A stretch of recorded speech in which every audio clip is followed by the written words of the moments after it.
Nilson Farias, aula de Direito Penal, Faculdade Facem.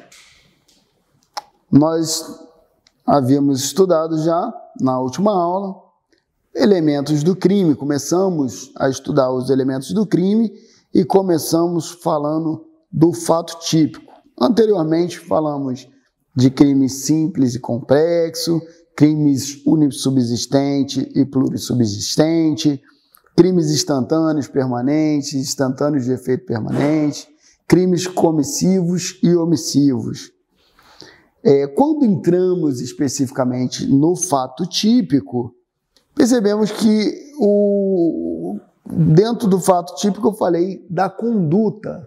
E conduta, eu salientei no final da última aula, que conduta engloba ação e omissão, não somente ação.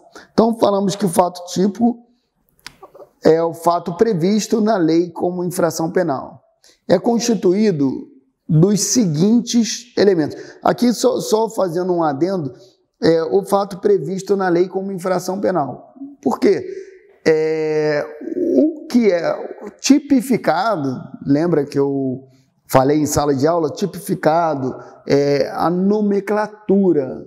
Em sociologia, inclusive, temos até a teoria da rotulação. Por quê? Porque na sociedade em que vivemos, nós escolhemos o que vai ser crime e o que não vai ser crime, através de uma tipificação, de uma taxação do delito. Então, o fato típico é previsto na lei como infração penal. O que é fato típico? O que é previsto na lei?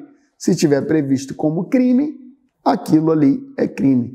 Se amanhã aprovarem uma lei dizendo que usar a camisa vermelha é crime, diversos alunos que usam uniforme passarão a ser criminosos. Essa é a teoria da rotulação, que então nós tipificamos o nosso delito de acordo com nossos legisladores. Então, o fato típico é o previsto em lei como infração penal. E dentro desse fato típico, nós fizemos aí a divisão em conduta, que está dentro do fato típico. Resultado, nexo de causalidade e tipicidade. Eu falei para fazer um esquema. Conceito analítico de crime. Fato típico, ilícito e culpável. Divide com barras cada um desses três do conceito analítico de crime.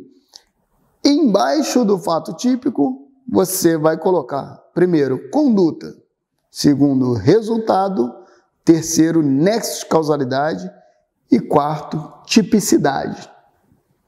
Em ordem. A conduta, nós falamos que a conduta pode ser comissiva ou omissiva, consciente e voluntária. Dei o exemplo de uma pessoa que toma um choque e acaba apertando o gatilho de uma arma e mata uma pessoa. Ela não teve conduta. Se não teve conduta, nós vamos excluir o fato típico. Consciente. Eu usei o exemplo da pessoa hipnotizada. Se a pessoa foi hipnotizada e ela não tiver consciência do seu ato, ela não poderá ser responsabilizada, porque vamos excluir a tipicidade, e excluindo a tipicidade, o fato típico, né, você exclui o crime, porque o conceito analítico de crime, você tem que ter o fato típico, ilícito e culpável. Se você não tiver todos os elementos, você não tem crime, você exclui o crime. Como dito, a conduta pode ser dar por ação, isto é, por um comportamento positivo, um fazer ou uma omissão, um não fazer, um comportamento negativo. A omissão é penalmente relevante nos dizeres do parágrafo 2º do artigo 13 do Código Penal, como eu já salientei na outra aula, quando o agente devia e podia evitar o resultado. E esse dever de agir incumbe a quem? Então, garante, a figura do garante aqui no artigo 13, parágrafo 2º do Código Penal, é quando o agente ele tem o dever, né, devia ou podia evitar o resultado. E aí, no artigo 13, parágrafo 2º, que temos a figura do garante, o dever de agir incumbe a quem? Quem que deve ser garantidor? Eu dei o exemplo na outra aula da mãe e do seu bebê de 8 meses, que a mãe não o alimentou e ele morreu de inanição. Essa mãe ela tem o dever de cuidar da sua cria. Porém, a lei ela traz de forma taxativa, de forma explícita, quem são os garantes. E segundo o artigo 13, parágrafo 2º, são quem? Tenha por lei obrigação de cuidado, proteção ou vigilância.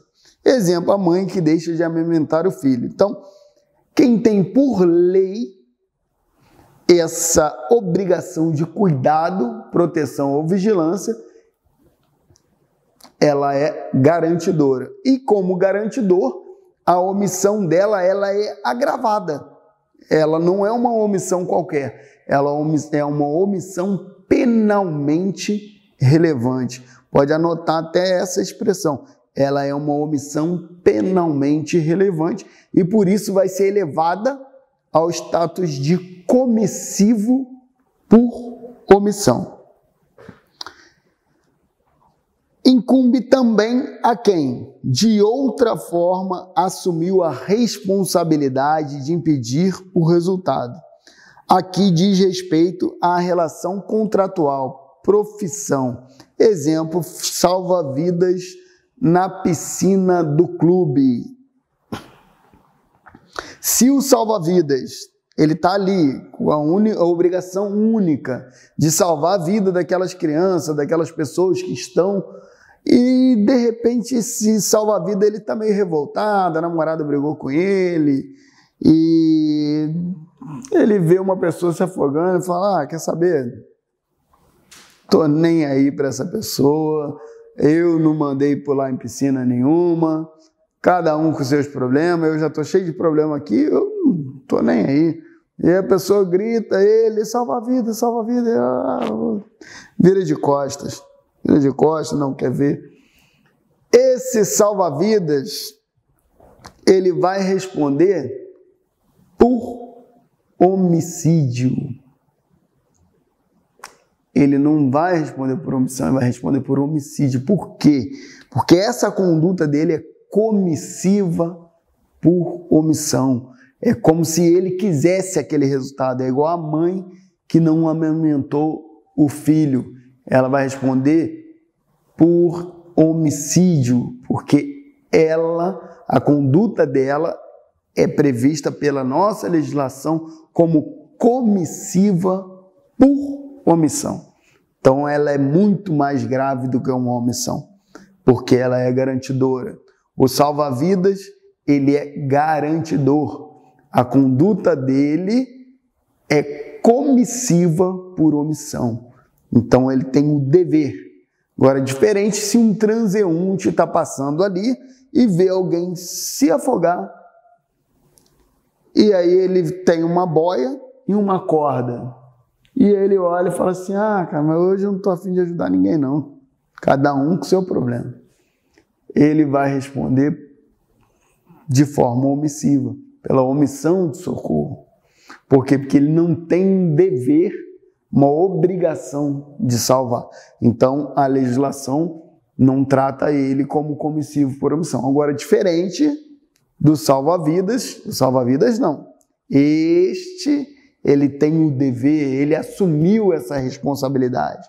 Então, o combinado não sai caro. Não tem essa expressão que a nossa mãe, nosso pai fala, né?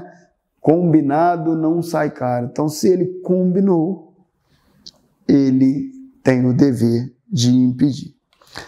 E a outra causa prevista lá no artigo 13, parágrafo 2º, como garantidor, é quem com seu comportamento anterior criou o risco da ocorrência do resultado.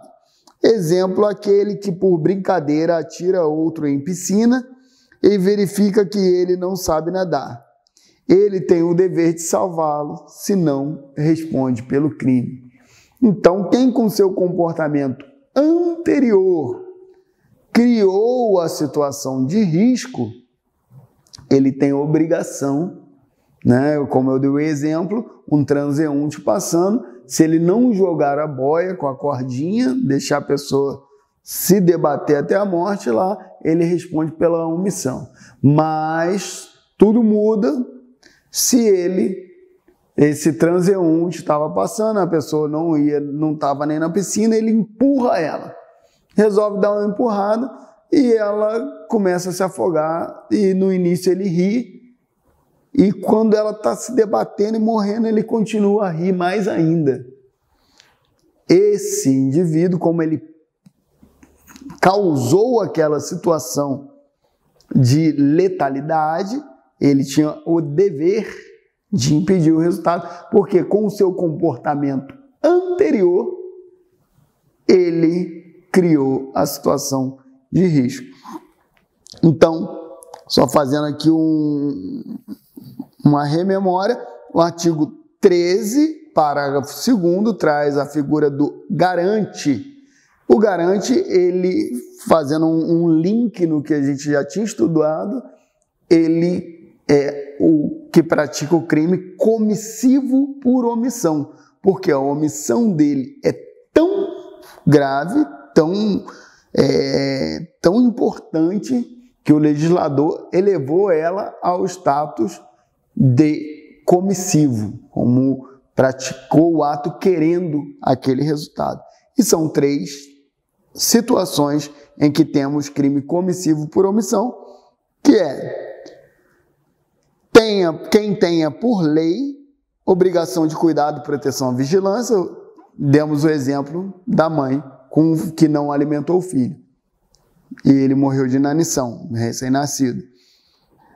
Quem, de outra forma, assumiu a responsabilidade de impedir o resultado. Demos o exemplo do salva-vidas, que assumiu a responsabilidade de salvar a vida daquelas pessoas na piscina. E, por último, em terceiro, quem com seu comportamento criou o risco da ocorrência do resultado. Demos o exemplo do cidadão que empurra o colega dentro da piscina e depois ele não vem a salvá-lo. A legislação eleva essas pessoas à categoria de comissivo por omissão, porque eles são garantes, eles têm que garantir a integridade física dessas pessoas. Então nós falamos que dentro do fato típico, ilícito, culpável. Dentro do fato típico, primeiro elemento, conduta comissiva ou omissiva. Embaixo, resultado. Resultado, existem 2 teorias a respeito do resultado. Teoria naturalística e teoria jurídica ou normativa. Teoria naturalística é a modificação que o crime provoca no mundo exterior. Para essa teoria, é possível que haja crime sem resultado, como os de mera conduta. Teoria jurídica ou normativa é o efeito que o crime produz na órbita jurídica. Para essa teoria, não há crime sem resultado, pois sem lesão o bem tutelado, o fato seria um irrelevante penal. Tá. Nosso ordenamento adota a teoria naturalística. É a modificação provocada no mundo exterior e é possível que que ocorra crime sem resultado. Exemplo, crime de mera conduta. Ou seja, dentro do fato tipo, conduta, resultado. O que une a conduta ao resultado? Como que vamos unir a conduta e o resultado? Nexo de causalidade. O nexo de causalidade é a relação de causa e efeito existente entre a conduta e o resultado dela proveniente. Exemplo usado aqui, A esfaqueia B e este morre, em virtude das lesões provocadas pela faca. Ressalte-se que nos crimes materiais somente existe a configuração do delito se a conduta do agente deu causa ao resultado. Já nos crimes formais de mera conduta não há necessidade, pois ocorre a ocorrência do resultado é de forma dispensada. Então, nós vimos aí nas aulas anteriores o crime material e o crime formal. Então, aqui o importante que o nexo de causalidade é a relação de causa e efeito entre a conduta praticada e o resultado ocorrido. Então, vamos ficar por aqui, fechando o fato típico. Dia 4 de maio, retorno às aulas presenciais. Nós iremos aí estender o conteúdo e aprofundar no maravilhoso mundo do direito penal. Fiquem com Deus e um forte abraço.